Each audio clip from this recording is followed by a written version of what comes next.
Hey everyone, welcome. My name is Carl Schmutz, Systems Engineer. Currently covering the Southwest Territory for CloudGenix, doing our SD-WAN solution and also a little bit of our DevOps. And today I'm going to kind of walk you through programming and leveraging the Python SDK and REST-based API. So I'm going to go ahead and jump into it right now. So the first thing I should mention is that although it's very helpful to have some Python programming or any programming experience background in general, this webinar is designed so that even if you don't have any background at all, you should be able to follow along and at least understand and possibly apply some of the coding examples that I'm going to run through in your day-to-day lives, especially if you're currently running CloudGenix today. So with that being said, let me kind of jump in and we're going to talk a little bit about the CloudGenix ecosystem. So here we go.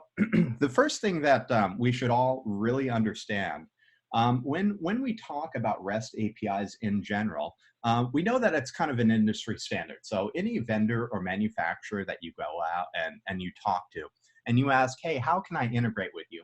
I would bet that 95% of the time they're going to tell you, hey, we've got a REST API that you can integrate with, that you can tie into. And what is a REST API, this ubiquitous standard that everyone touts? Well, a REST API is generally some data, typically JSON, being transported with some method over a transport. And it's usually HTTPS or HTTP or HTTPS, but I should point out that a REST API is actually transport agnostic. Most implementations of REST do go over HTTP, but it's not exclusive. You could have REST APIs that go over some other transport. So just keep that in mind. So effectively, a REST API is you send some data with an action or a verb like get, post, put, delete with some JSON data, and you either receive JSON data, which is information, back and forth. So let's talk about the how of the REST API. So leveraging a REST API is very, very standard and very open. Like every programming language out there can leverage a REST API. So here is an example in C#, and this is a publicly available example at the link below for C#. Here's how you do it in Java. Here's how you do it in Perl. Here's how you would do it in PHP and Ruby, and of course Python. And the key here is that no matter what scripting or coding language you prefer to use, you can integrate a REST API universally into that scripting or coding language, so long as your application or script that you're writing has internet access and can reach that API REST server out on the internet or wherever it may be. So let's talk a little bit about the CloudGenix REST API. Now, the CloudGenix REST API is one of the more sophisticated aspects of CloudGenix because we have a very well thought out and very well documented API. There is nothing that you could not do in the GUI that you couldn't do in the API. Or in other words, you can do literally everything with CloudGenix using the API. We have the controller web GUI interface. That's great. Just know that that is simply an extension of the REST API that we publicly document right here at developers.cloudgenix.com. Now, when talking about our REST API, you probably know that there's a few standards and deviations for what verbs we support and what endpoint. Just know that the endpoint is api.cloudgenix.com. On port 443, we're leveraging HTTPS for the transport. And we support the standard 5 verbs, get, put, patch, post, delete. And of course, every time you make a call, we're going to respond with one of the standard status codes. You might recognize these from HTTP. If you've ever dealt with web servers, they've kind of been copied over to the REST API, so it's easy to understand. But there is an easy way to integrate with the REST API without even having to do programming. Now, there is an application on most operating systems called CRUD, and it's a great way to just easily interact with the CloudGenix REST API. Now, curl is really more like a command line HTTP getter or command line web browser, if you will, just for grabbing a single web page or making a simple HTTP request. You, in your experience, you may be using something other than curl. So, for example, if you are maybe a longtime REST API user, you might be using Postman or one of the other HTTP or REST API testing tools, maybe even using it for your day-to-day activities. But just as an example, you can interact with the REST API relatively easily using curl. So here's an example where we can make a logon request where you simply type in curl. There are some HTTP headers that you should set, like content type application JSON. And then we would post, and I'll show you the documentation for the login, but you essentially post this data here with the curly braces where your email is your username and your password is, well, it's your password, and then where you're posting that to. And then immediately, if you were to type this in, you would get a response from the CloudGenix API server from the login API. And you, of course, would get, for me, I happen to have multi-factor enabled for my login, so it sends me a SAML request. But below, there's a better example where we get our profile, which is the information related to my user account. So in this example, I'm using an auth token here. So I just set my auth token, which you can get through the web GUI, or you could get after a login. It's probably better to get an auth token for authentication, and I'll talk a little bit about that later. And then we just call the profile API. And of course, we get all of the details about our profile, including first name, last name, what tenant I'm in, what region, all sorts of useful information about it. So it's incredibly easy to interact with our REST API. Now, a REST API is great, but it's a little cumbersome in that, you have to deal with a lot of things. Like you have to deal with HTTP responses, application headers, HTTP transport headers. Login is always a pain. You basically get a session key or a auth token key, and then you have to maintain that key, and you have to do a lot of error handling. So while you can integrate any script or application with the REST API, it's so much easier to use an SDK. Now, CloudGenix provides a publicly available CloudGenix SDK for a number of operating systems. The most popular by far is the Python SDK. Now, the Python SDK is simply a expression of the existing REST API. So when you are coding in Python, well, here's an example of how you would leverage the REST API in Python, just with REST and doing HTTP transport calls. It's pretty complicated. To do a simple thing like login, well, shoot, that's going to be 10, 15 lines of code. Now, looking on the right, if we simply leverage the CloudGenix SDK, which is a wrapper for that REST API, that makes things easier, that does a lot of the heavy lifting for you. This same example on the right is merely 3 lines of code. So no longer do you have to deal with all of that, what we used to call magic code, which is stuff that does a thing that you don't worry about. Like back in the days of C++, right? We'd have include IO stream and include, I don't know, con IO, and then void main. And people would always ask, well, what does that actually do? Well, no one really knows. It's magic code. Just don't worry about it and just have it part of every program. Well, now that's all gone. Everything that you deal with is very simple and very straightforward using the CloudGenix SDK.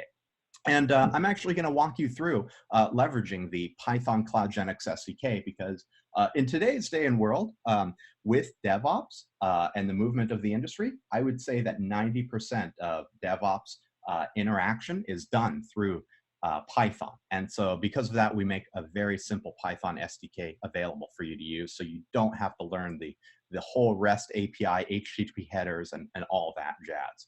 So let's jump ahead here. How do you get the Python CloudGenix SDK? Now, I am going to make an assumption that you have Python installed.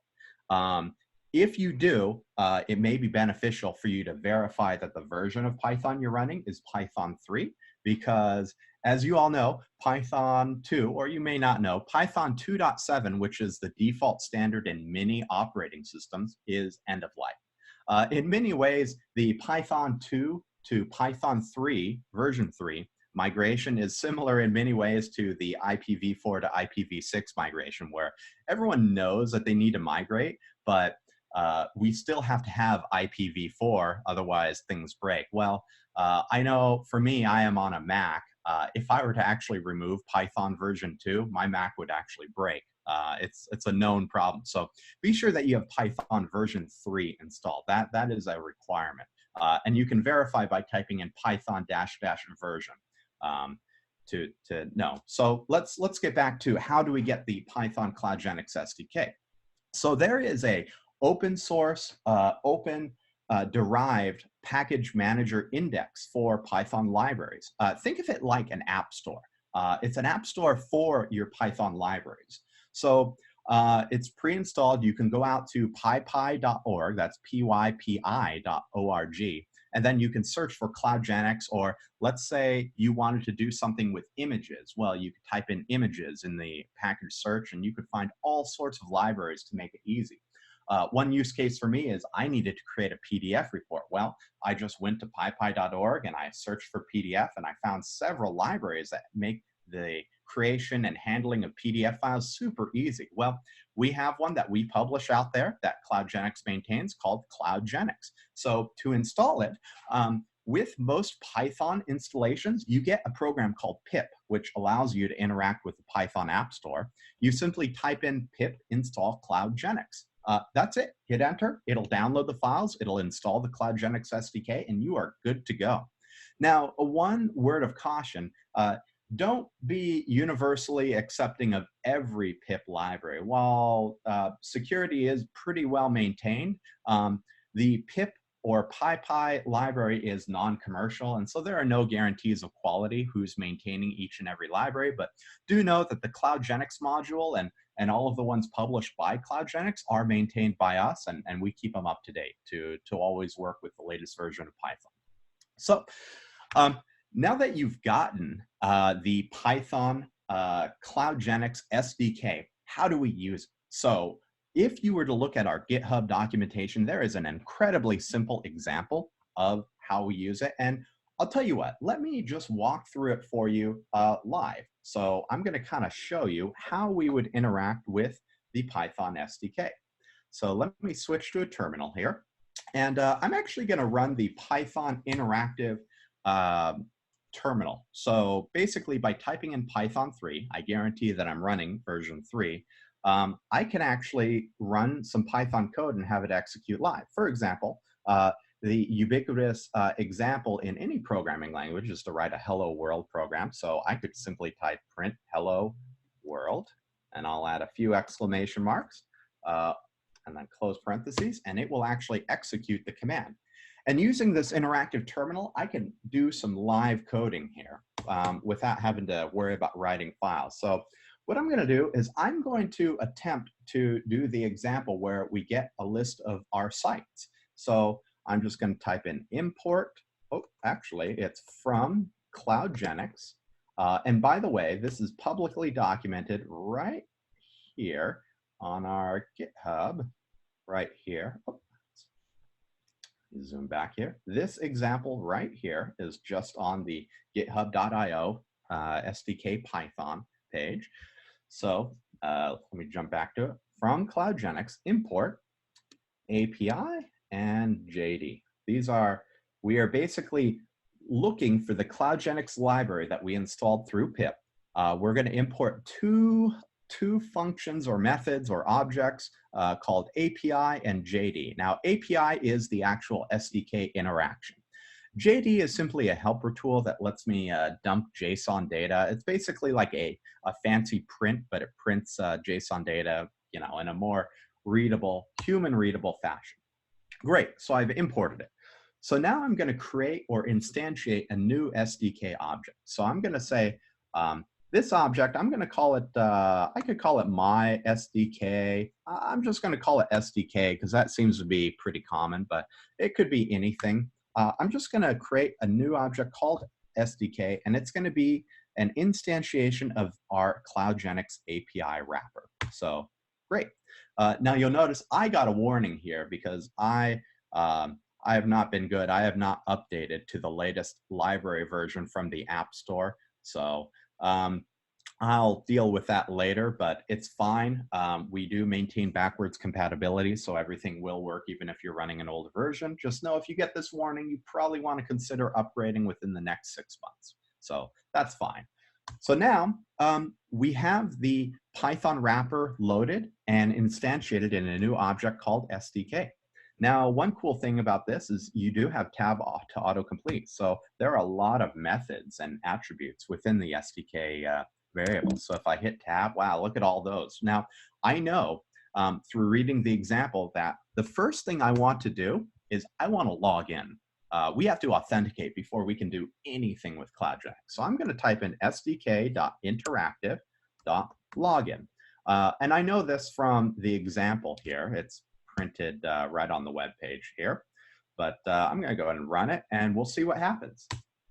So right away, it gives me a question, controller login. Well, this is simply your login. So I'm going to go ahead and log in using a secondary account that doesn't have two-factor here, and it asks me for my password here. So I'm going to go ahead and log in, and it returns true. Great. Now this SDK object is authenticated, and we can make calls. So if I were to say type in sdk.get.sites, I guess what'll happen? We're going to get a list of sites. So why don't we actually print that out to the terminal? So I'm going to type in JD, which is that pretty print JSON dump function. I'm going to actually print out a list of all the sites. So here we go. And there we are. Within 2 minutes, we have created a very simple 4-line script that dumps out all of our site names. So incredibly simple, incredibly easy to work with. It's a standard Python dictionary object with an items array or list that has sub-dictionaries of all of our sites. So I can see, well, great, here is our Chicago branch 2. Here is our New York branch 1. And so we can go through and we can actually write a very simple script to walk through and enumerate all of them. So don't worry too much about the for each loop if you're not very familiar with it, but we can actually do, I could say that site list is equal to sdk.get.sites, and then I'm actually going to get the items within it. Let's see if this works. Oops. Oh, sorry. It's actually .cgx content.get. And don't worry too much about this formatting here, but just to show you an example. So now we have a site list. So if I were to take a look at site list, well, you can see all of the data is there, but it's not very pretty. Let's say that your boss came to you and said, hey, you know, Carl, I need a list of all my sites as well as their admin state, whether it's up or down, right? So we've got admin state, and we've also got something called name, right? So I'm going to do I'm going to pick an arbitrary name, my site in site list. I'm going to say print for my site the name.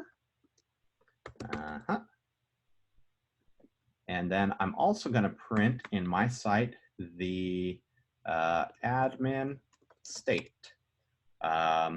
You know what? Let's also say you wanted the serial or the the ID. Let me add that in here. So let me do my site called ID. Whoops.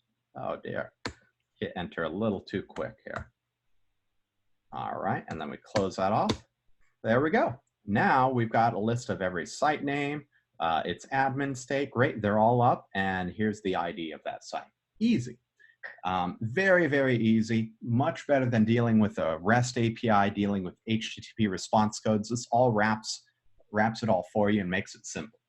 So now that's a very, very basic example of how we would use and interact with the Python SDK. I've actually got a few more that may help inspire you or enlighten you in helping create a new generation of awesome scripts that'll help you automate things.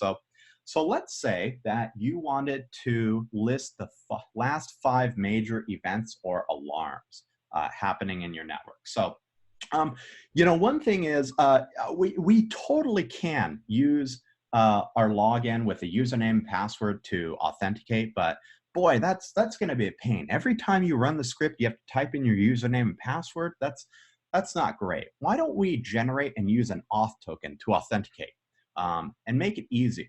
So we have a few tasks we need to discover to list the last 5 major events. So first of all, how do we even get the events? So we need to find that API that we need to call that's used to get the events.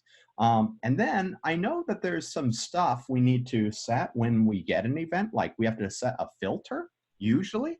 So I'm going to show you a few tricks we can use if we don't feel like reading the documentation, like myself and many engineers, we don't read the manual. I'm going to show you a little trick that you could quick start that and without reading it, understand exactly what the data structure for requesting data looks like by using the GUI. And then what we're going to do is we're going to create an actual executable Python program to print out the last 5 events with their code or description, their acknowledgement status, and the date and time. So let's get started. So first, we need an auth token. So where do we get an auth token? Well, it's actually readily available in the CloudGenix portal, the controller port. So once you're logged into CloudGenix, simply go up to the top right. We can go to System Administration, and there's actually a field here called auth tokens. And so what I'm going to do is I'm going to create an auth token. So let me go ahead and make it super here, and I'm going to say, well, this auth token, I'm going to expire at the end of the day at, let's say, 5 p.m. Great, you can set an expiration date for this, so it'll stop working. So I'm going to create it, I'm going to copy it, close it, and great, now we've got an auth token. So now we need to start coding. And for this, I'm actually using something called Visual Studio Code. You can use any code editor you like. I believe that PyCharm is an incredibly popular one. I like Visual Studio Code. Whatever you use to write code, it really doesn't matter. As long as it has some nice tab to autocomplete and color coding. So the first thing that I need to do is save my auth token as a string or as a value. So I'm going to say Carl's auth token equals, and I'm going to encapsulate it in double single quotes here and there. All right, great. So now I've got an auth token. Now I can authenticate. Now we do exactly what we've been doing, where I'm going to say, okay, let me, from CloudGenix, import API and JD. Great. All right. And then we're going to say SDK equals API, same line as before. And we need to authenticate using our auth token. Now, let's assume you didn't know how to do that. We actually have great documentation here and here that tells you how to do it. Now, I know that it's something to do with interactive, because when we do interactive login, we actually are asked for a username and password. So I'm going to look at the submodule for interactive, and I can see here on the left, there is an option here called use token. So we would simply call the interactive.use token, and then we set our token. Oh, very easy. So why don't we go ahead and do that? So I'm going to say sdk.interactive.use token.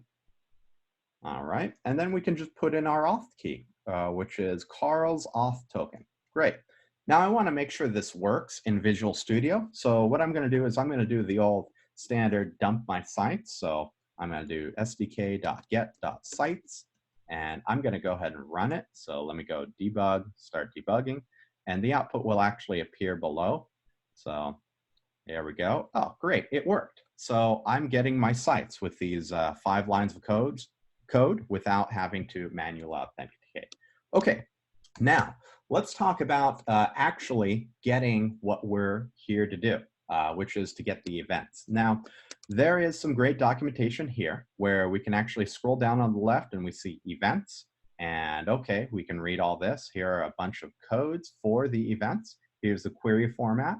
Here is the API that we're calling. So it's a post, and we're actually posting tenants and then our tenant ID and then a query. But we also need to pass some data, which includes our filter for that.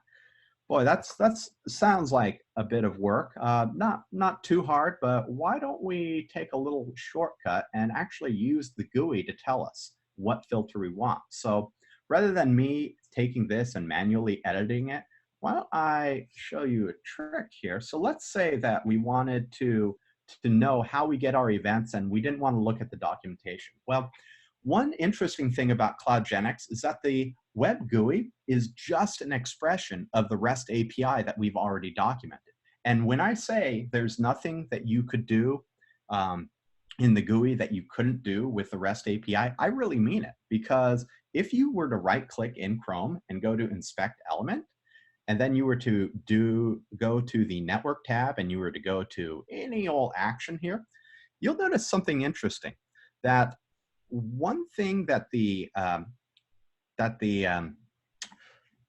interface is doing is literally calling the API. Every action in the GUI is calling the same REST API that you've been looking at for the past 30 minutes. So we can use this trick to actually do things like, well, okay, how would I find my events which are located here? Well, shoot, here's, when I clicked on that, I noticed a query happened. And it said that it's querying the events query. Well, okay, that's awesome. So now I don't actually have to read the documentation, which if you're like me, I hate reading documentation. I can actually look. Here is the literal JSON request that's made. So what I'm going to do is I'm going to steal this. I know that it's the events query, and I know that this is the payload. So let me steal that, and I'm just going to copy it in my code.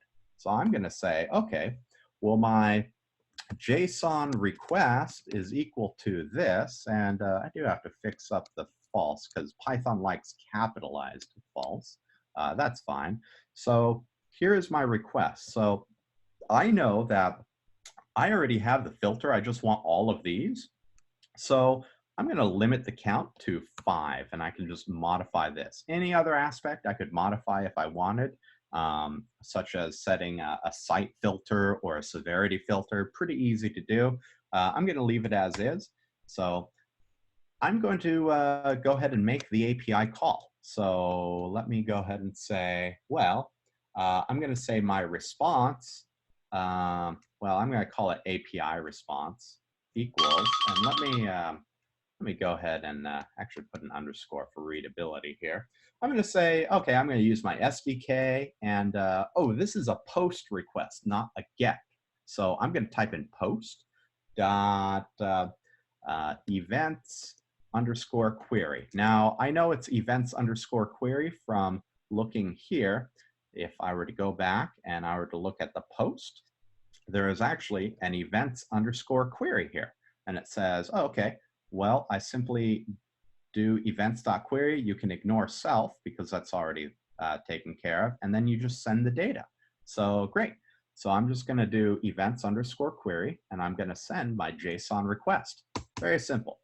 Okay, so now I've sent a request to the CloudGenix API, and the response is equal to that. I need to evaluate or get a list of events from the API response. So I'm going to say API response events list equals API response dot CGX underscore content. Now, CGX underscore content is a very special attribute of any API response. It basically has this data in it. This is the way that you pull the data out. So I'm just going to say it equals CGX content dot get, and let me take a look at the data here. This is what the response looks like. I know I want the thing called items within the response. So events list should equal this stuff right here, where we have, you know, here's our element ID, our code, whether it's acknowledged, all of the things we care about. So let me go ahead and type in items. Great, so now I've got an events list. Now, if you're new to Python, the single most important thing that you could learn as a Python automation person is the for each loop. So if you're not familiar with Python or the SDK, learning the for each loop or for event, well, I'm going to call it my event in event list. This is the single most important thing that you could learn. So let me go ahead. Now I'm looping through each and every event, which should be at least, well, less than 5. So what do I actually want? Let's take a look at the problem statement here. So we need to, and this is the program flow here. We authenticate to CloudGenix. We create a JSON filter, but limit it to 5 events. We've done that. We're calling the alerts API with our JSON post data. That's done. Now we need to iterate and print out the name, the date, and the severity. Now, what is the name, date, and severity here? Well, I know that the name is going to be something called the code by looking here at the data structure. I could also look at the documentation, which also lists that out. So what I'm going to do is I'm going to print event name. Let me format it nice. I'm kind of a stickler for making it look at least somewhat pretty here. So I'm going to say my event code, and then let's print some more. So date, let me line it up nicely. And what was date again? This is time. It's actually called time in the data structure, which is fine. So I'm going to do my event time, and then we want severity.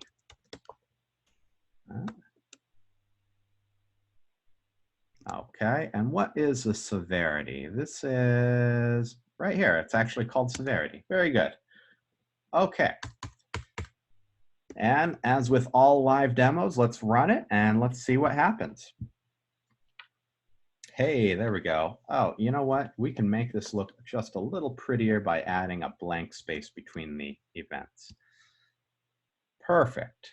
Oh, very good. So here are the last 4 events. So notice there are only 4 because, well, there really are only 4 right now. But if there were more than 5, we would only be listing up to 5. So this is merely an example. You can extend this to however you want. So let's jump at to another example here. So let's presume that you wanted to set a tag. Now, a tag is actually a pretty useful thing to be able to automate.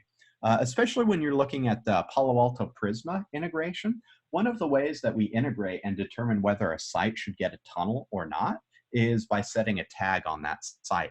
So let's run through the example of being able to set a tag on all or some sites. So we're going to use the Get Sites API as well as the Put Sites API, which I'll spare you reviewing the documentation for Get Sites, but the Put Site API is pretty simple as well.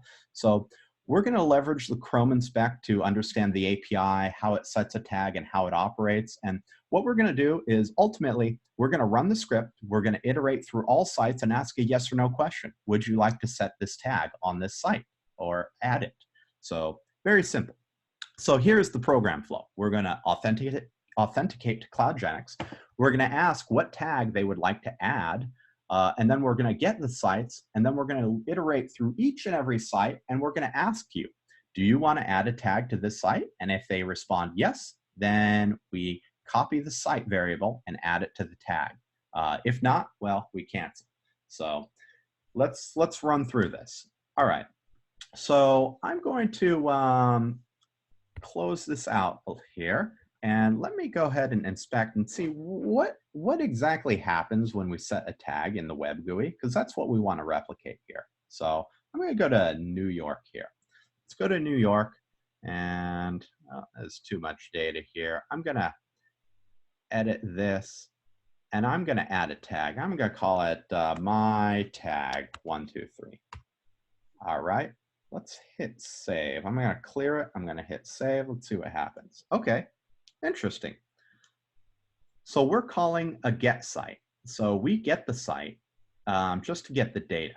That's fine. And then what happens next? We actually put the site. So we're actually putting the entire site data back, but now with my tag 123. So all we're doing is editing a sub element called tags, and we're appending my tag 123 to the list or array within that. Oh, that's pretty easy. So taking that into consideration, I'm going to remove the tag just for cleanliness purposes here. So I think we can build this pretty quickly in the next 5 minutes. So I love reuse of code, so I'm just going to steal this exact same code and I'm going to append it here. All right. So the first thing we need to do is what tag are we actually going to append? So I'm going to say, I'm going to create a new variable called tag input, and I'm going to set it to nothing for now. And I'm going to actually ask the user interactively through the CLI what tag they'd like to add. So I'm going to say while, actually, I can just say, I don't even need that. I could just do tag input equals str input, which is a Python way of asking a question, getting input. Please enter the tag you would like to set. There we go. Great. I'm going to ask a question, and it's going to get your input. So now I need to get a site list. So I'm going to say response equals get, SDK.get.sites. Easy, right? Just the same stuff we've been doing for the past 30 minutes. Okay.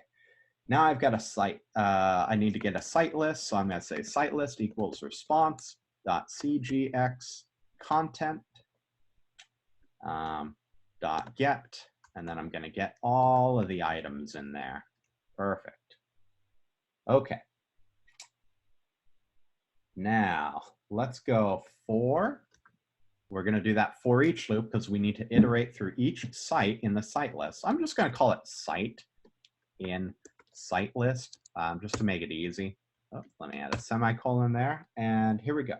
So I'm going to first print the site name because we need to know what it is before we can make an intelligent decision. And then it's just going to be site name. Very simple. We know that from the earlier example. You know what would be useful is if we told you what tags already existed there. So I'm going to type in site tags as well. There we go. And let's add a blank space. And then we need to ask a yes or no question.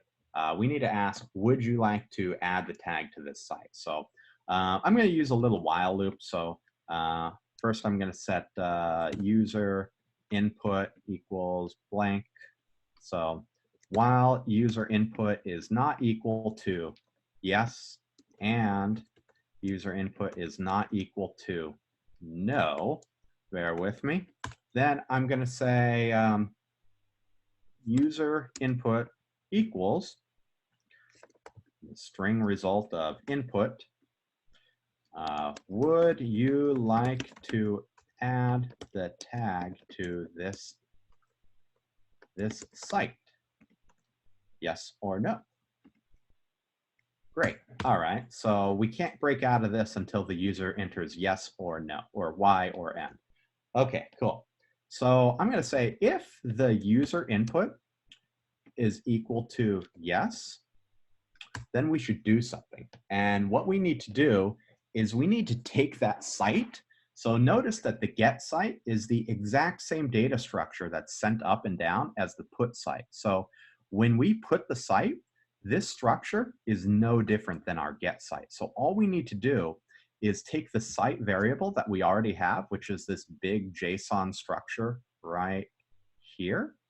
And we just need to put it. But when we put it, we need to add the tag to it. We need to append here. So I'm going to say, okay, what I'm going to do is I'm just going to do it directly. I'm going to say site tags dot append, and append is an easy Python primitive that will append something to a list, and site tags is a list of things. And I'm going to append my tag input that I asked at the very beginning of the program. Very simple. Okay, we should probably add some verification here. So I'm going to say success added tag to this site. And let's also add a little blank space here, just so it looks a little nicer. Okay, you know what? We actually didn't put it. So we also need to capture the API. So let's do that. So I'm going to put response. And why don't we take a look at that put API documentation here? So let's see here. Let me go to sites. Let me actually go to the GitHub. Certain pages are better for certain things, so I'm going to go to the put. I need to know how in the SDK is the put sites working. So let's go ahead and find sites here. Here it is. So here it is. So if I do put.sites, so if I do SDK.put.sites, what is the stuff it's expecting here? Now, PyCharm will generally autocomplete this for you.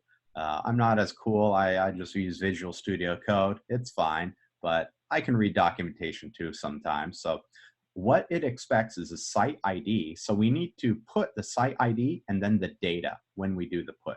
This we don't need to worry about. This we don't need to worry about. And this is kind of ignored. Okay.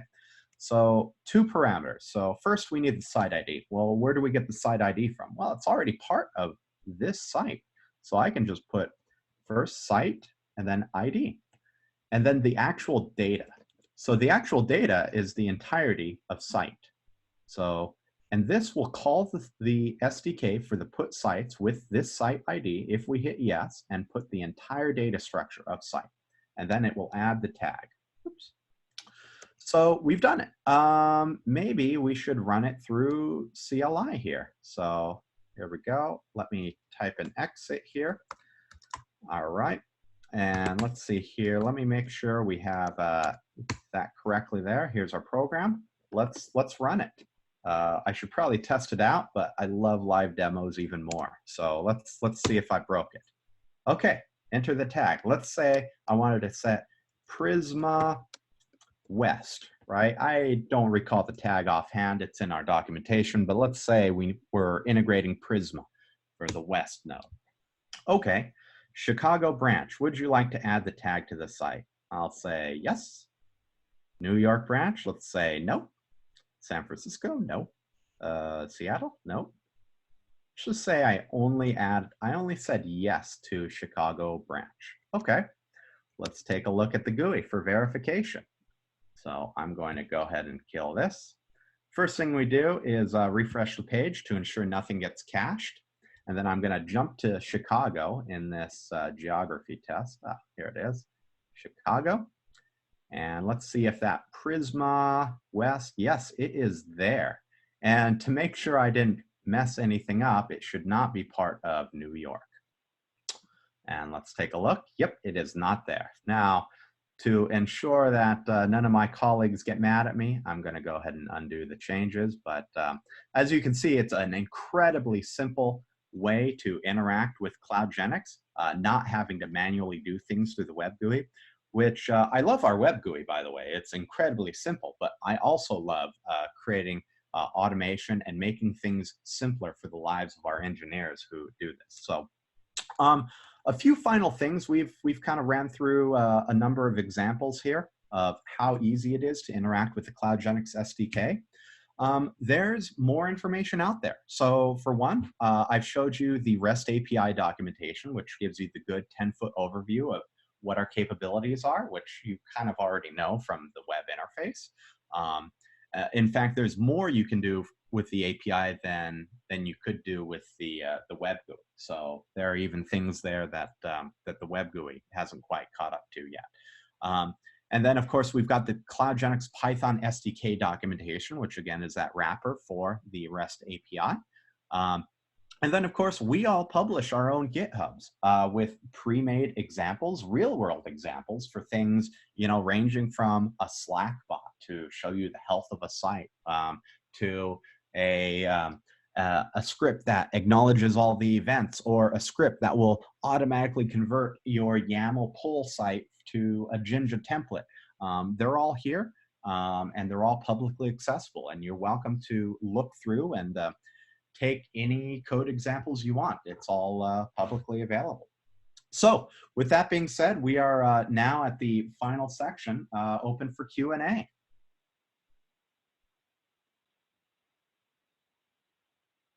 Carl, that was a phenomenal presentation. Thank you so much. I'm sure everybody feels the same. Please take advantage of the time now if you do have questions to put them in the Q&A box, and we're happy to answer them. Carl, thank you so much. I would imagine also if anybody's interested in scheduling a one-on-one with you, that might be requested. Thank you for all of that. Yeah, absolutely. Looks like we're getting some questions in.